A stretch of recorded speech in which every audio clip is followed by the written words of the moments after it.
अस्सलामुअलैकुम फ्रेंड्स, कैसे हैं आप सब? ठीक ठाक, उम्मीद करते हैं खैरियत से होंगे। तो वेलकम करते हैं आज आपको cricket countdown with Numan and Usman के साथ। उस्मान आज के शो में हमारे साथ मौजूद नहीं रहेंगे, तो आज चंद अपडेट्स लेकर आपकी खिदमत में हाजिर हुए हैं। लेकिन उससे पहले जो लोग चैनल पहली बार आए हैं, चैनल को सब्सक्राइब करें और आल के बटन पर क्लिक करें ताकि आपको आने वाली तमाम वीडियोज़ की नोटिफिकेशन जल्द से जल्द मौसूल हो सकें। तो बात का आगाज़ करते हैं चंद अपडेट्स का जो कि हमारे पास आ रही हैं। वो ये आ रही हैं कि आज हारिस रऊफ साहब का जो कॉन्ट्रैक्ट है वो टर्मिनेट कर दिया गया पीसीबी की तरफ से। क्या खबर है वो बताते हैं आपको। उसके बाद हमारे पास अपडेट आ रही है, वो ये आ रही है कि इंडिया वर्सेस इंग्लैंड के माबैन जो थर्ड टेस्ट मैच का डे 1 है वो एंड हो चुका है। आज क्या सिनेरियो क्रिएट हुआ है उसमें आपको बताएंगे। उसके बाद जो हमारे पास खबर आ रही है वो ये आ रही है कि आपकी जो PSL है उसकी उस तरीके से हाइप क्रिएट नहीं हो पा रही इस दफ़ा। क्यों हाइप क्रिएट नहीं हो पा रही, क्या वजह है, क्या सूरत हाल है, क्यों नहीं ऐसा हो पा रहा, इसमें जल्दी आपको अपडेट देंगे। टीमों के लोकल प्लेयर्स और फॉरेन प्लेयर्स इकट्ठे हो चुके हैं। कौन कौन से टीमों के फॉरेन प्लेयर्स कौन कौन से मौजूद हैं इस टाइम और कौन कौन से अगले मैच में अवेलेबल हो सकते हैं वो आपको बताएंगे।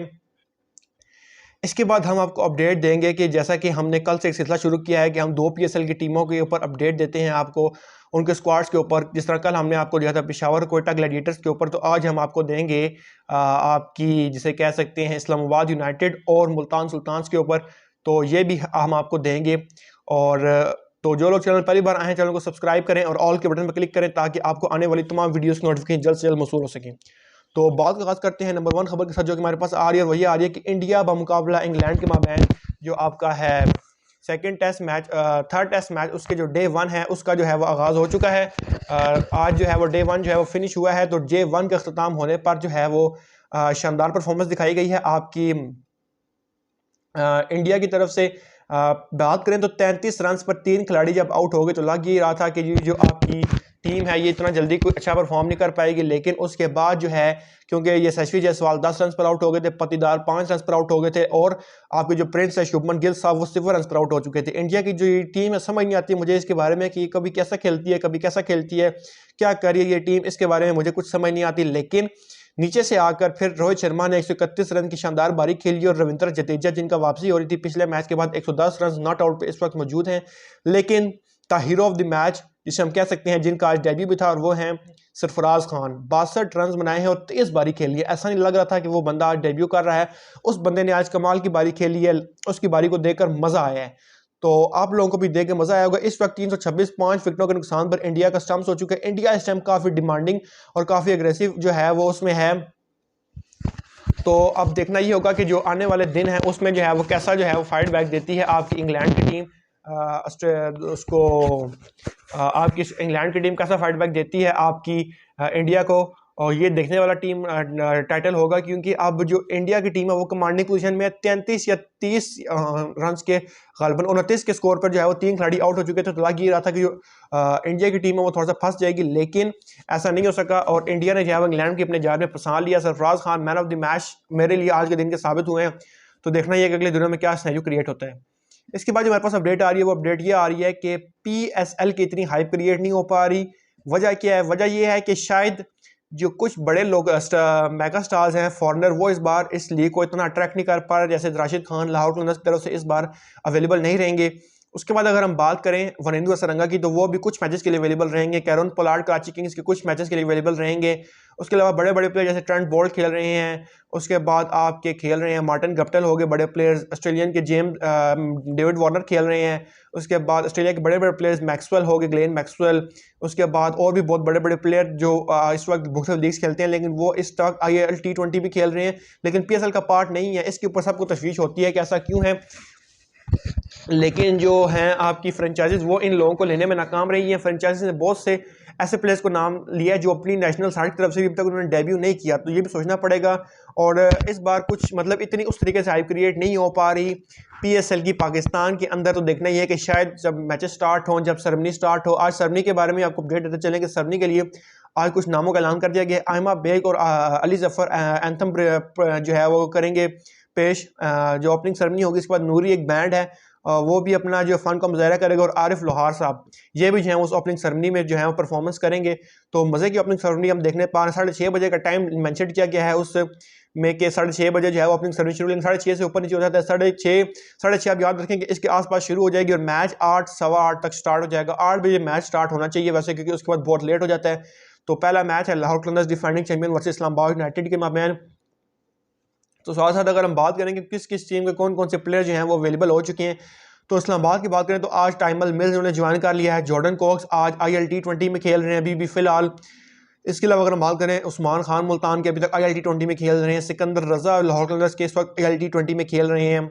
उसके अलावा और भी बहुत सारे प्लेयर्स हैं जैसे मोहम्मद रोहित हैं और वो कराची के, वो भी खेल रहे हैं इस वक्त ILT20 में। इसके अलावा और भी बहुत बड़े बड़े प्लेयर्स हैं वो खेल रहे हैं। लाहौर कलंदर्स को अगर ज्वाइनिंग की बात करें तो डेविड वीज़ा और रासी वनडूसा ने ज्वाइन कर लिया है।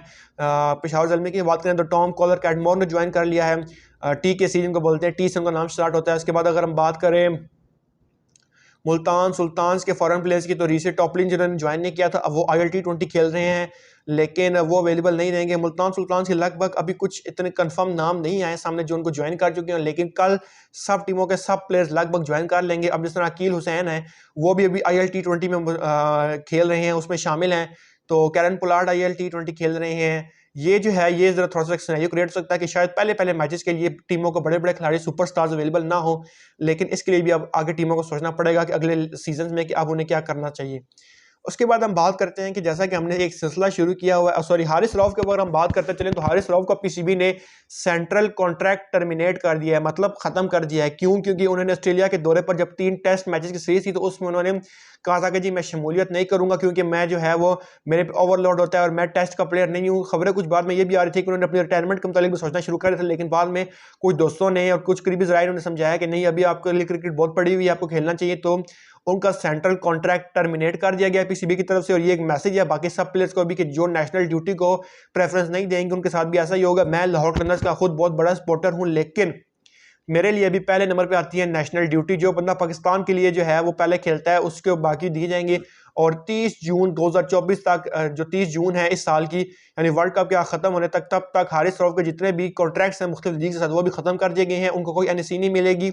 तो ये सिनेरियो क्रिएट हो रहा है क्योंकि अभी 30 जून तक तो खैर कोई लीग है भी नहीं। अब PSL खत्म होगी, फिर IPL स्टार्ट हो जाएगी, उसमें तो पाकिस्तानी प्लेयर्स खेलते ही नहीं हैं, और फिर वर्ल्ड कप स्टार्ट हो जाएगा। तो इसलिए लीग को तो छोड़ दें, लेकिन उनका जो सेंट्रल कॉन्ट्रैक्ट है वो टर्मिनेट कर दिया गया। अब ये कितना लंबा असर टर्मिनेट रहता है, ये 1 दिसंबर से खबर सामने आ रही है कि टर्मिनेट कर दिया गया, और अब तक आज की डेट तक यानी कि 15 फरवरी तक टर्मिनेट है और आगे भी टर्मिनेट रहेगा। अभी कितना अर्सा मजीद टर्मिनेट रहता है इसके लिए अब सूरत देखनी पड़ेगी, क्योंकि खबरें ये भी आ रही हैं कि उन्हें जब बुलाया गया मीटिंग में कि अपना वो मौक़िफ़ को सामने कर रखें, लेकिन उन्होंने अपने बयान को जो है वो गैर संजीदा लिया और उन्होंने जो है वो बड़ी गैर संजीदा सी बातें की हैं उस जो आपकी मीटिंग थी उसमें भी, और उन्होंने बड़े अनसेटिस्फैक्ट्री किस्म के जो हैं जवाब दिए हैं, जिस पे PCB को लगता है कि उनका सेंट्रल कॉन्ट्रैक्ट टर्मिनेट करना चाहिए, उन्होंने टर्मिनेट कर दिया है। अब देखना ये है कि वो लाहौर कलंदर्स से खेल रहे हैं और लाहौर कलंदर के जो मतलब जो उनका इम्पैक्ट है वो क्या पड़ेगा, क्योंकि उनके बैक ऑफ द माइंड तो ये चल रहा होगा कि मेरा सेंट्रल कॉन्ट्रैक्ट जो है वो टर्मिनेट हो गया, कि 5-6 गुना फीसद ज़्यादा इस बार जो है वो इनकी फीसें बढ़ी थी। एशिया कप के दौरान इनके सेंट्रल कॉन्ट्रैक्ट या वर्ल्ड कप के दौरान इनके सेंट्रल कॉन्ट्रैक्ट साइन हुए थे इन हिसाब से। तो ये एक मुश्किल सिनेरियो क्रिएट हो गया सब के लिए। अगली खबर है वो ये आ रही है कि जैसे कि हमने सिलसिला शुरू किया है कि PSL में हम बात करते हैं 2 टीमों के मुतालिक, तो आज की बारी है। कल हमने बात की थी 2 टीमों के मुतालिक जो कि थी आपकी कोटा ग्लैडिएटर्स और पेशावर ज़ल्मी। तो आज हम बात करने जा रहे हैं आपकी मुल्तान सुल्तान्स और इस्लामाबाद यूनाइटेड के मुतालिक। तो मुल्तान सुल्तान्स की अगर बात कर ले तो मुल्तान सुल्तान्स को झटके पे झटके लग रहे हैं। एहसानुल्लाह फुल सीजन के लिए अवेलेबल नहीं रहेंगे। रिसेंट टॉपली ने भी जो है वो अनअवेलेबिलिटी शो कर दी, नो ऑब्जेक्शन सर्टिफिकेट NOC उन्हें भी नहीं मिला। उसके अलावा अगर हम बात करें मजीद कुछ नामों की तरफ, तो वो नाम है जैसा कि आपको पता है कि जो हैं आपके उस्मान खान वो ILT20 खेल रहे हैं, लेकिन इनकी टीम वेल बैलेंस टीम है। मुल्तान सुल्तान एक तगड़ी टीम नजर आती है। पहला मैच इनका कराची किंग्स के साथ है मुल्तान के अंदर। तो ये सिनेरियो क्रिएट हो रहा है। प्रैक्टिस दोनों टीमें कर रही है इस वक्त, मुल्तान में जारी है प्रैक्टिस इनकी। तो देखना ये होगा कि क्या सिनेरियो क्रिएट होता है, क्योंकि मुल्तान में बहुत बड़े बड़े नाम हैं, जैसे इफ्तिखार अहमद हैं, डेविड विली हैं, डेविड मलान हैं, मोहम्मद रिजवान कप्तान हैं। उसके अलावा अगर हम बात करें और भी बहुत बड़े बड़े प्लेयर, रिजा हेनरिक्स हैं। उसके अलावा बॉलिंग में अगर हम बात करें तो अब्बास अफरीदी हैं, शाहनवाज धानी हैं। उसके अलावा अगर हम बात करें तो और भी बहुत बड़े बड़े नाम इनके अंदर शामिल हैं। उसामा मीर हैं, खुश दिल शाह हैं, ये एक मैच विनर्स प्लेयर्स हैं। तो देखना ये होगा कि ये मुल्तान सुल्तान को किस तरह लेके चलते हैं। मैं मुल्तान सुल्तान को कम से कम टॉप 2 में तो फिनिश करता हुआ देख रहा हूँ इस टूर्नामेंट का। ट्रॉफी जीतना है ना जीतना, नंबर 1 पे आना है ना वो बात की बात है, लेकिन कम से कम ये बहुत ऊपर तक जाएंगे। टीम अच्छी है, कप्तान अच्छा है इनका। तो देखना ये है कि कप्तान कैसे प्लान को एग्जीक्यूट करके अपनी टीम को आगे लेके जाते हैं। दूसरी टीम की अगर बात करें तो वो है Islamabad United. Islamabad United 2 time की चैंपियन रह चुकी है। इस्लामाबाद यूनाइटेड की बात करें तो कप्तान शदाब खान है, नसीम शाह हैं, जॉर्डन कॉक्स हैं, टाइमल मिल्स हैं, उबैद शाह हैं, हुनैन शाह हैं। उसके अलावा शमाइल हुसैन है, उसके अलावा और भी बहुत बड़े बड़े प्लेयर्स इनके पास हैं, जैसे फ़हीम अशरफ इनके पास मौजूद रहेंगे। उसके बाद कासिम अकरम इनके पास हैं, सलमान अली आगा हैं, मैथ्यू फोर्ड हैं, शहाब खान है। टीम तगड़ी है, बहुत तगड़ी है, लेकिन हैदर अली को भी इन्होंने लिया रिप्लेसमेंट ड्राफ्ट में। लेकिन इस्लामाबाद यूनाइटेड का शुरू से मसला ये बनता आ रहा है कि उन्होंने जो है वो काफ़ी प्लेयर को ले लेते हैं, लेकिन बाद में खिलाने का मौका नहीं मिलता, क्योंकि बहुत हाइप टीम मतलब हाई टीम बन जाती है कि किसी को बाहर बिठाएं, किसको खिलाएं, ये सिनेरियो क्रिएट होता है। तो देखना ही होगा कि क्या सिनेरियो क्रिएट होता है। तो आज तक के लिए इतना ही। अब आपसे मिलेंगे कल। फाइनल डे है पीएसएल से पहले, जिसमें कराची किंग्स और लाहौर कलंदर्स के बारे में अपडेट देंगे, कराची किंग्स की टीम के बारे में बात करेंगे। तो कल तक के लिए इजाज़त दीजिए, चैनल को सब्सक्राइब करें, वीडियो को लाइक करें, और कल तक के लिए इजाज़त दीजिए। कल आपसे इंशाल्लाह इसी वक्त मुलाकात होगी। फाइनल डे है कल पीएसएल से पहले, तो उससे मुतालिक आपको 2 टीमों की अपडेट देंगे। और फिर परसों से पीएसएल स्टार्ट होगी, तो गेम स्टार्ट होगी। अपने जो मेज़बान है नुमान महमूद, इसको आप इजाज़त दीजिए, और कल मिलते हैं इंशाल्लाह इसी वक्त, इसी चैनल पर, इसी जगह पर, इसी टाइम पर। तब तक के लिए फ़ी अमान अल्लाह।